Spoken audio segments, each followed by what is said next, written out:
You'll hear a number of different recordings and you'll have to answer questions on what you hear. There will be time for you to read the instructions and questions, and you'll have a chance to check your work. All the recordings will be played once only. The test is in 4 sections. At the end of the test, you'll be given 10 minutes to transfer your answers to an answer sheet. Now turn to Section 1. Section 1. You'll hear 2 teachers discussing arrangements for a goodbye party for a colleague. First, you have some time to look at questions 1 to 4.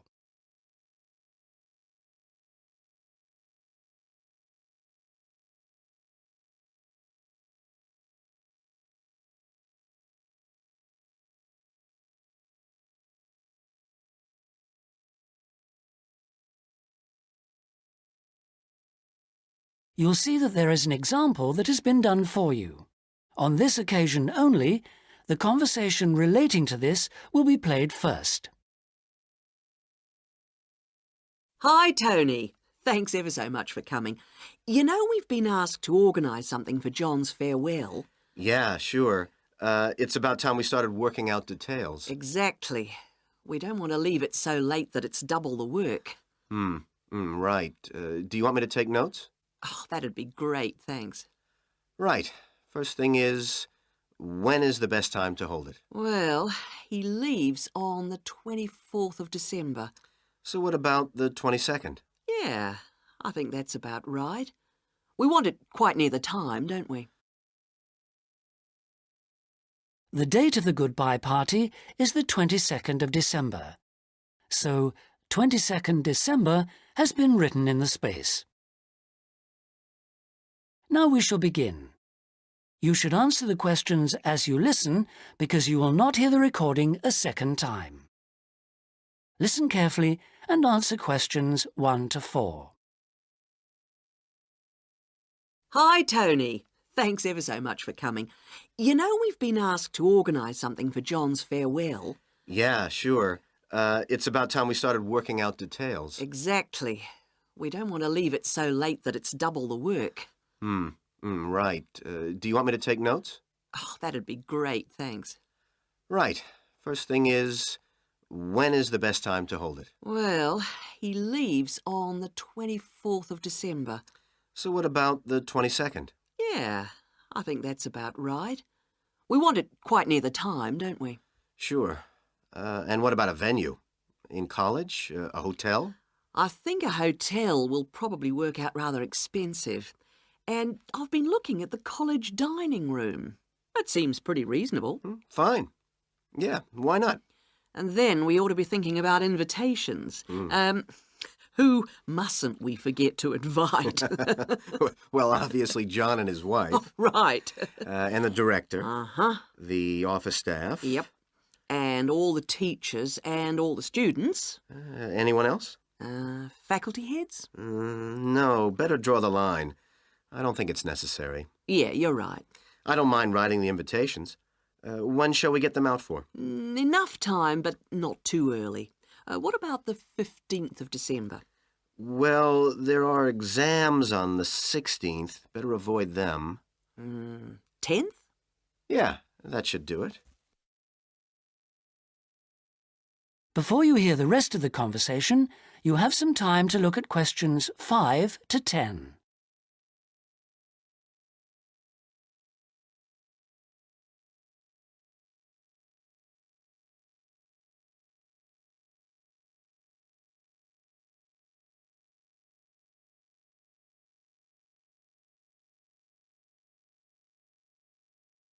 Now listen and answer questions 5 to 10. So, what does that leave? Oh, yes, a present. Would you mind doing that? No, not at all. We usually go round with an envelope during coffee break, don't we? Yeah, coffee break's always the best time, because people have got their money handy. Yeah, exactly. Do we suggest an amount, or does it seem a bit unfair? No, I think people welcome it. We suggested $6 last time. Is that okay? Yeah, plenty, I would have thought, which should leave us with about $90. Have you any ideas for presents? Well, I've been having a little think. I thought, well, he loves music. Yeah, and books. So I thought I'd check on prices for, perhaps CD players? Yeah, that's a good idea. And also I thought maybe, a set of dictionaries. I heard him say he needed a good one. The other thing he was saying last week was that his computer printer had broken. No, I'd be really frightened about getting the wrong type. Okay, yeah. The other thing is something for the home. Jill suggested a coffee maker. Oh, yeah. I'll certainly find out what they cost. Okay. Have you got all that down? Yes. Now, we need to think a little more about the money. I know we've got a set amount from the social fund. Right. What does that cover? It's meant to cover the cost of the room. Yeah. And a certain amount for food. And also drinks? Oh, yeah, certainly. But will it be enough? What we've done in the past is to ask guests to bring some snacks. Right. We don't ask them to bring more drinks because we figure that should come from the social fund. Okay. Anything else for the guests to bring? Well, some music, because there'll be a tape deck there in the room and we can have some dancing later on. Anything else? Well, it's just a thought, but a couple of years ago we had a really good party where we set up, some simple games. Yeah, great. Wasn't it based on photos from the students and teachers? That's right. So we should ask the guests to bring photos. Okay, I'll put it on the invitations. Now, the last thing is, who shall we ask to do the speech? Don't you think it might be nice to have one of the students? Well, then the student leader? Yeah, much better than the director giving speeches again. Okay, then I'll ask her. Lovely. So, is that all? Looks like it. Great. Oh, thanks ever so much. That is the end of section 1. You now have half a minute to check your answers.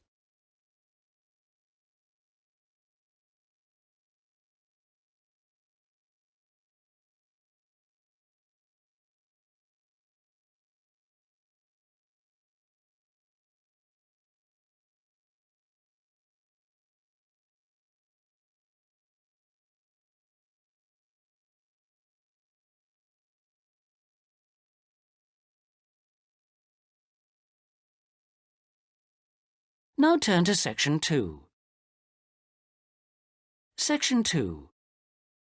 You'll hear a pre-recorded message on the Travelite Travel Agency information line. First, you have some time to look at questions 11 to 15.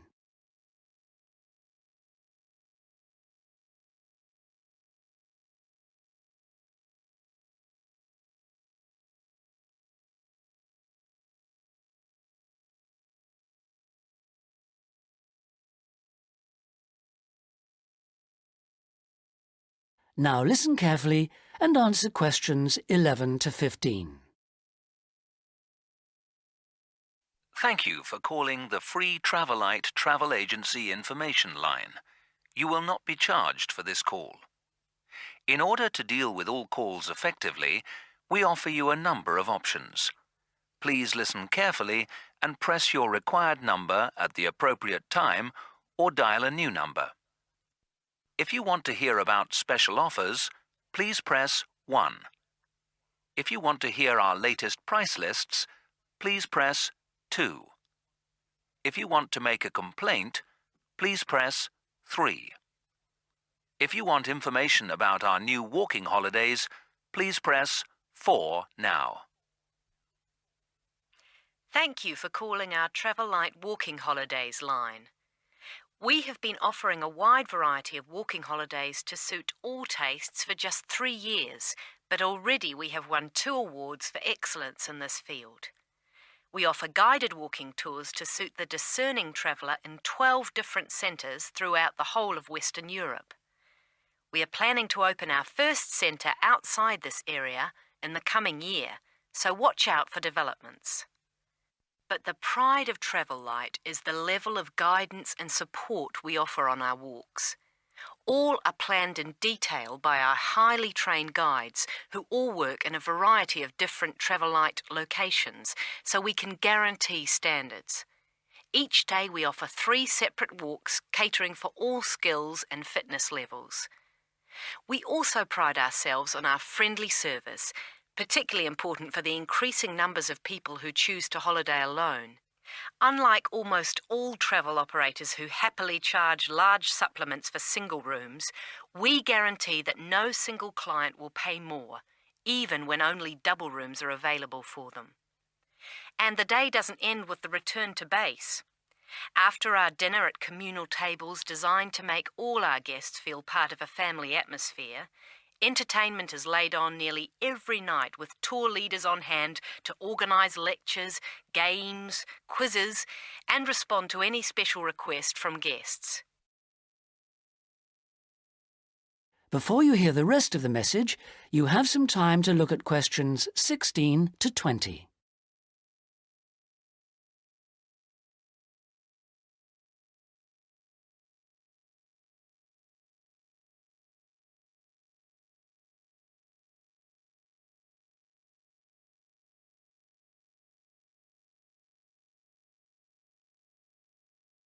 Now listen and answer questions 16 to 20.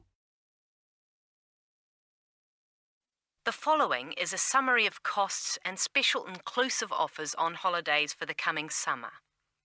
We have 3 lengths of holiday: 3-day, 7-day and 14-day.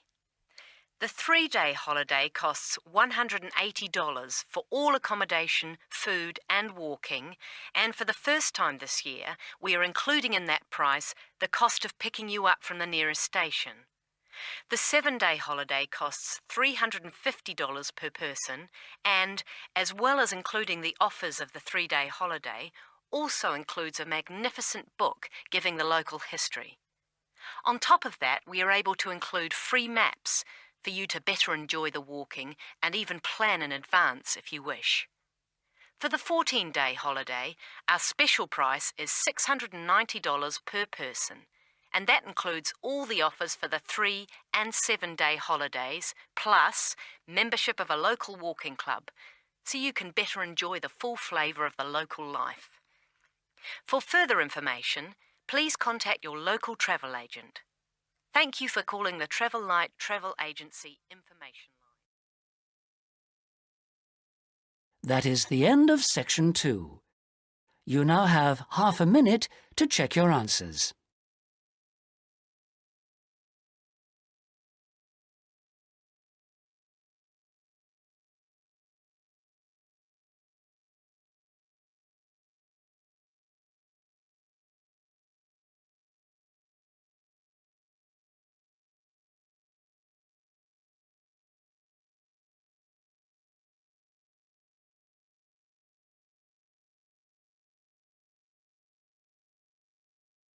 Now turn to Section 3. Section 3. You will hear a conversation between 2 students who are studying to be teachers, talking about science experiments.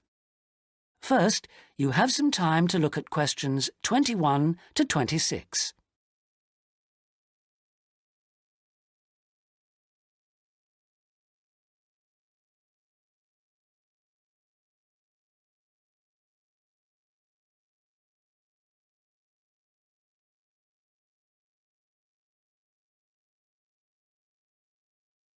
Now listen carefully and answer questions 21 to 26. Hi, Sue. Hi, Mike. So what happened to you last week? Oh, I was sick with the flu. What's this I hear about a big assignment we've got to do? Oh, well, basically, we've got to find 2 science experiments to do with a group of 8-year-old children at the local primary school. And we've got to complete it by the end of the week. That sounds like hard work. Where are we supposed to get the ideas for these experiments from? Well, I managed to get hold of 2 books from the library. Oh, well done. How about if we take a look at the experiments in this book first and see if anything looks suitable? I can make notes as we go about equipment and the purpose of the experiments. OK, let's see. The first experiment is called Make Your Own Hovercraft, which sounds very ambitious. Mind you, you only need 20 balloons and a table. You don't need any special engines or anything like that. What do you do with it all? You blow up the balloons and you balance the table on them, upside down, of course, and the kids get to ride around on it. You know, the other kids sort of push them around the room. The main purpose is to show how hovercrafts work and how things hover around on just a cushion of air. OK, that doesn't sound too bad. OK, ready for number 2? Mm-hmm.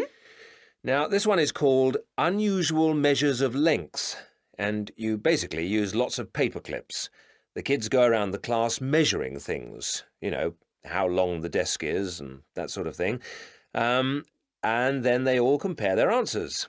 And basically, because not all paper clips are the same length, they should come up with some strange answers. It's supposed to demonstrate the importance of having fixed units of measurement. Yeah, that's not bad. OK, now for number 3, you need rock salt or copper sulfate. Oh, I'm not sure about that. Well, just put down the rock salt then. Apart from that, you only need a jar of water.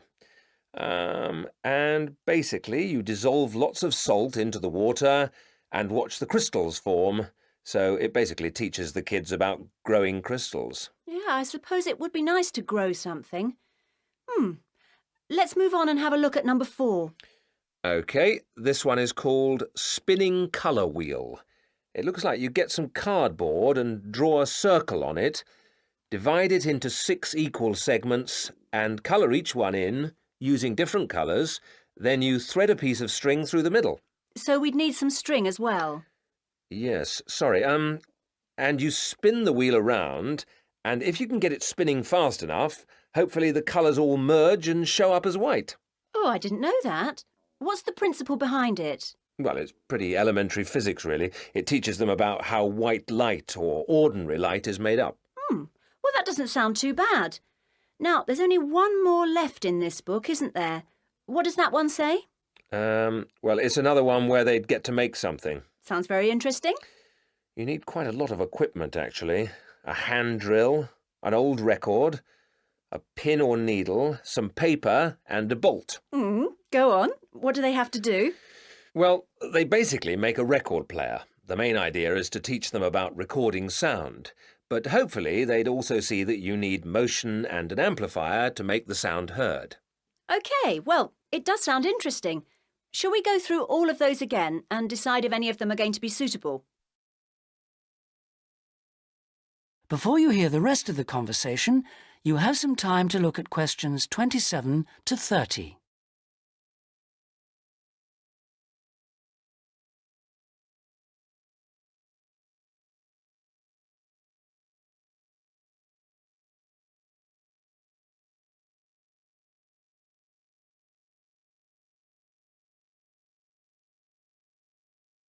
Now listen and answer questions 27 to 30. Right.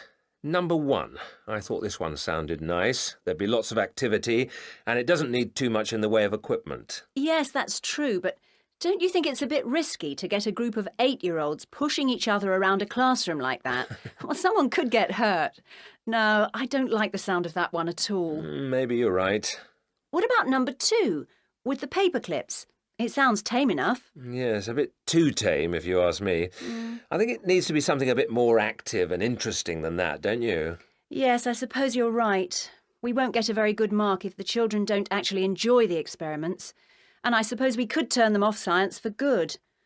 Well, what about the next one, number 3? Now, I quite like the idea of this one. Yes, so do I. But I seem to remember when we did it at high school, we had to wait up to a fortnight before we saw any halfway decent results. Oh, yes. Well, that won't be any good then. We'll only see the kids for 1 or 2 hours at the most. Yes, and we have to do the experiments and write up our results within a week. So that one won't do at all. OK. Well, what did you think of number 4? I like the idea of it, but do you think it will be a bit elementary for them? Well, they are only 8, you know. I know, but you know what I mean. Don't you think the activity itself is a bit babyish? Maybe you're right. They might have fun, but I mean, cutting out a circle and colouring it in. OK. Well, what about number 5? I thought this one sounded a bit too good to be true. Great equipment. Yeah. But don't you think it's a bit ambitious for this age group? I mean, I don't want to start off something and then have to abandon it if they just can't cope with it. I could see us ending up doing just about all of the work for them. I guess you're right. Oh, well, maybe we could store that idea away for later. Yep. Let's hope this second book has something better. That is the end of section 3. You now have half a minute to check your answers.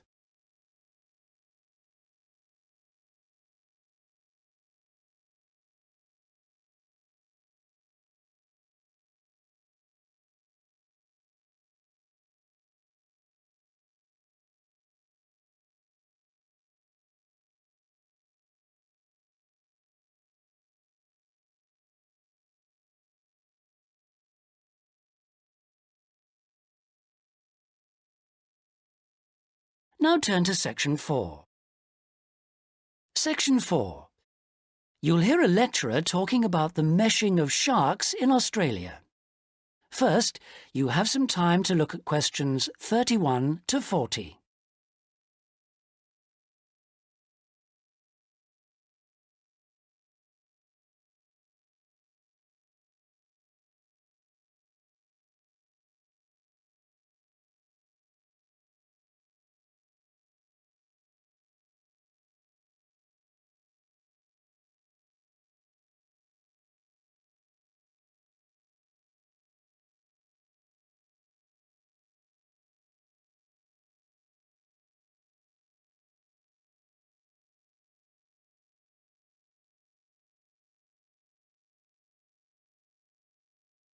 Now listen carefully and answer questions 31 to 40. Today we're going to look at one of my favourite fish, the shark. As you know, sharks have a reputation for being very dangerous creatures, capable of injuring or killing humans. And I'd like to talk about sharks in Australia. Sharks are rather large fish, often growing to over 10 metres, and the longest sharks caught in Australia have reached 16 metres. Sharks vary in weight with size and breed, of course, but the heaviest shark caught in Australia was a white pointer. That weighed 795 kilograms. Quite a size. Sharks have a different structure to most fish. Instead of a skeleton made of bone, they have a tough, elastic skeleton of cartilage. Unlike bone, this firm, pliable material is rather like your nose and allows the shark to bend easily as it swims. The shark's skin isn't covered with scales like other fish. Instead, the skin's covered with barbs, giving it a rough texture like sandpaper. As you know, sharks are very quick swimmers. This is made possible by their fins, one set at the side and another set underneath the body, and the tail also helps the shark move forward quickly. Unlike other fish, sharks have to keep swimming if they want to stay at a particular depth, and they rarely swim at the surface. Mostly they swim at the bottom of the ocean, scavenging and picking up food that's lying on the ocean floor. While most other animals, including fish, hunt their prey by means of their eyesight, sharks hunt essentially by smell. They have a very acute sense of smell and can sense the presence of food long before they can see it.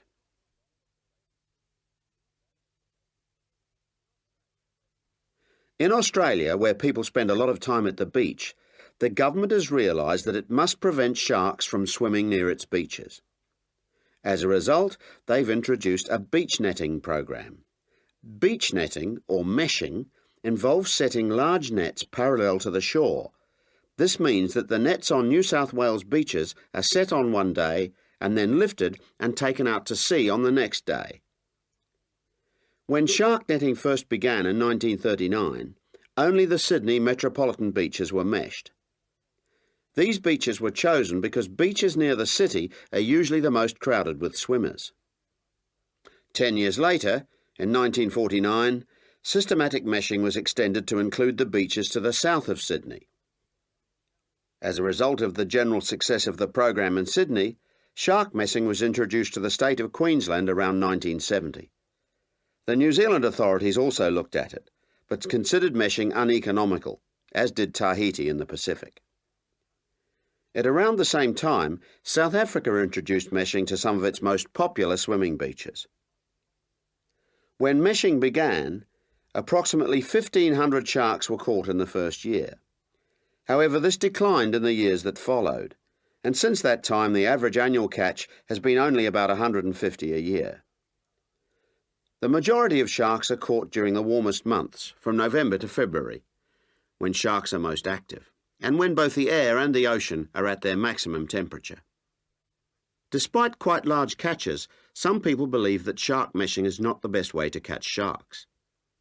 It's not that they think sharks are afraid of nets or because they eat holes in them, because neither of these is true.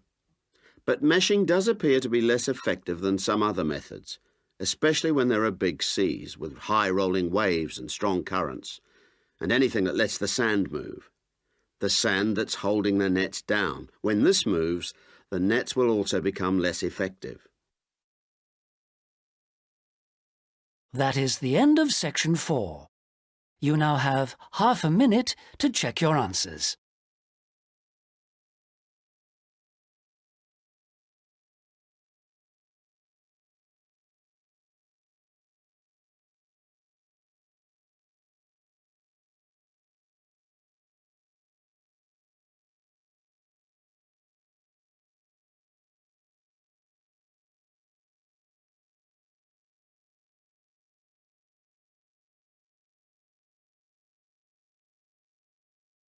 That is the end of the listening test.